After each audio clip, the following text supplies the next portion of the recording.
It's okay if you're feeling behind. No, it's not okay. Don't ignore this feeling. It's not okay to feel behind all of the time. I can't tell you how many times I felt behind in life.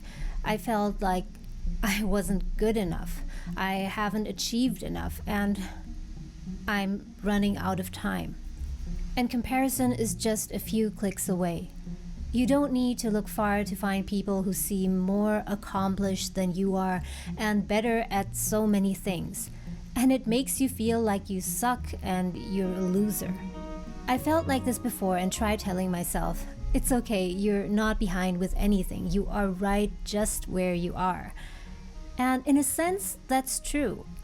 I've arrived at this point as a result of all my decisions and actions and indecisions and inactions. But then I asked myself, so what? What's next? What to do with this feeling? And I realized that this was a wake-up call. The feeling of being behind wasn't there to torture me, but it was there for a reason. It was there to shake me up and tell me that I've been walking through life half asleep. Here's the thing, the fact that you are feeling behind in life first of all reveals something very important about yourself. You are probably someone who is relatively ambitious. If you weren't ambitious at all, then you might not have bothered to watch this video. And tell me in the comments below if that is true.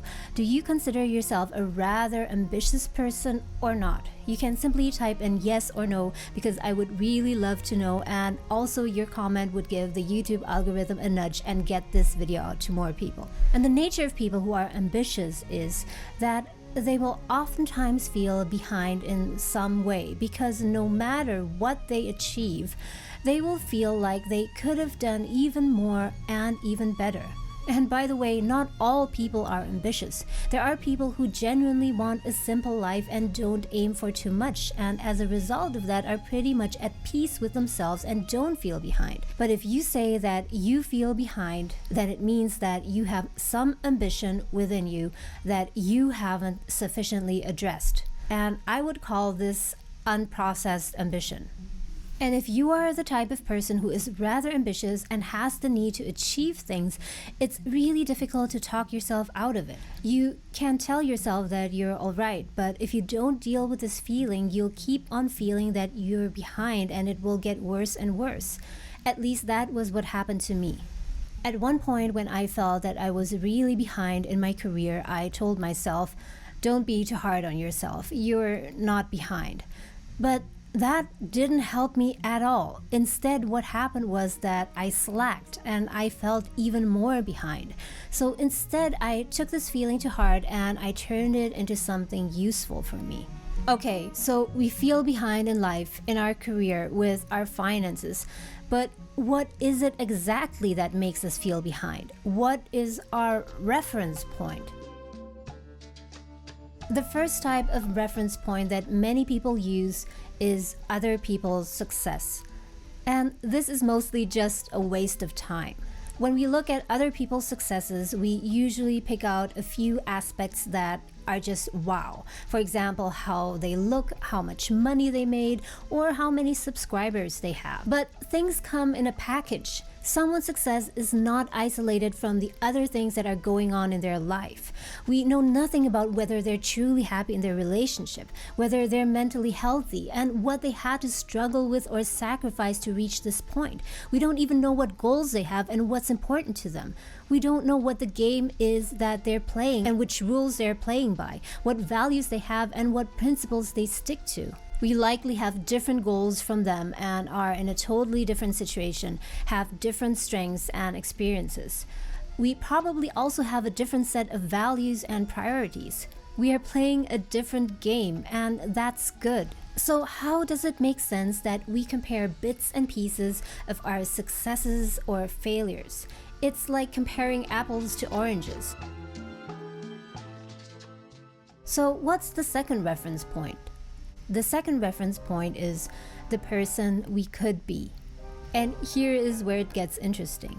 The famous clinical psychologist Jordan Peterson said in his book 12 Rules for Life, compare yourself to who you were yesterday, not to who someone else is today. Here, you yourself are the reference point and a very useful one. I would extrapolate this further into the future and say, compare who you are today with who you could become in the future. If we have an idea of who we could potentially become in the future, but we are aware that we are falling short of that, we feel behind. And that's a painful realization. We know all the things we could be, but realize that we're still so far from it. There's this big gap between what we've achieved so far and what we want to achieve. And if the gap seems not to be closing, but instead getting wider, that's when the feeling of being behind in life increases even further. When at one point I felt that way, I told myself, okay, that's it. Time to seriously work on closing the gap. No more patting myself on the back and indulging in that crappy feeling. Get to work.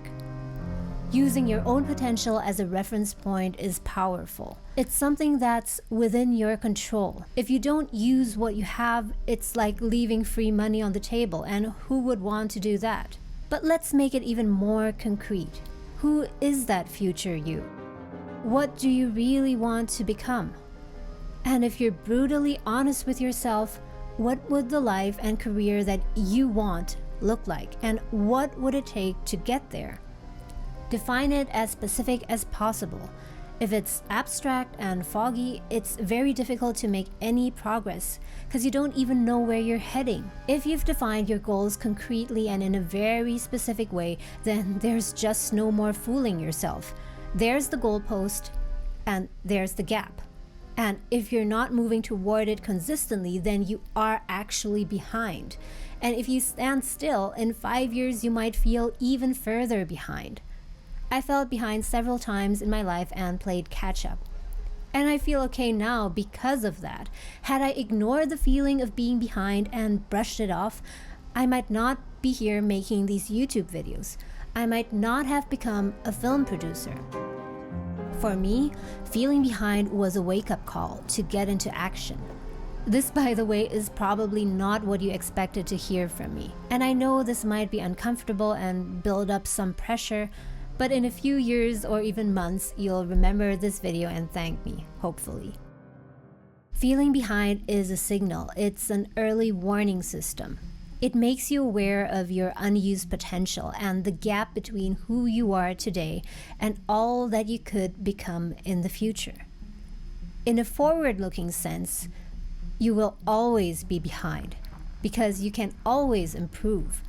But feeling behind could also be a sign of not moving in the right direction or not moving effectively. You might have not been wasting your time. You might have been working really, really hard, but what might have happened is that you've ignored your priorities. Perhaps 5 years ago, your priority was to get promoted, and then you actually got promoted. But it turns out now you realize your actual priority is to become very skilled at something totally different, and there's the gap again. It could also be because you didn't really understand yourself in the past. You turned left because you thought that's what you wanted, whereas actually what you wanted is to turn right.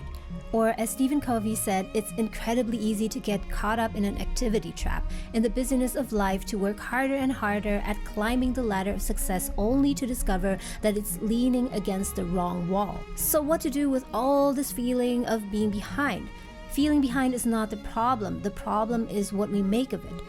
Don't let this feeling take over you. If you let this feeling of I'm behind in life and running out of time completely take over you, then one day you'll be 92 or 95 and you will actually be out of time.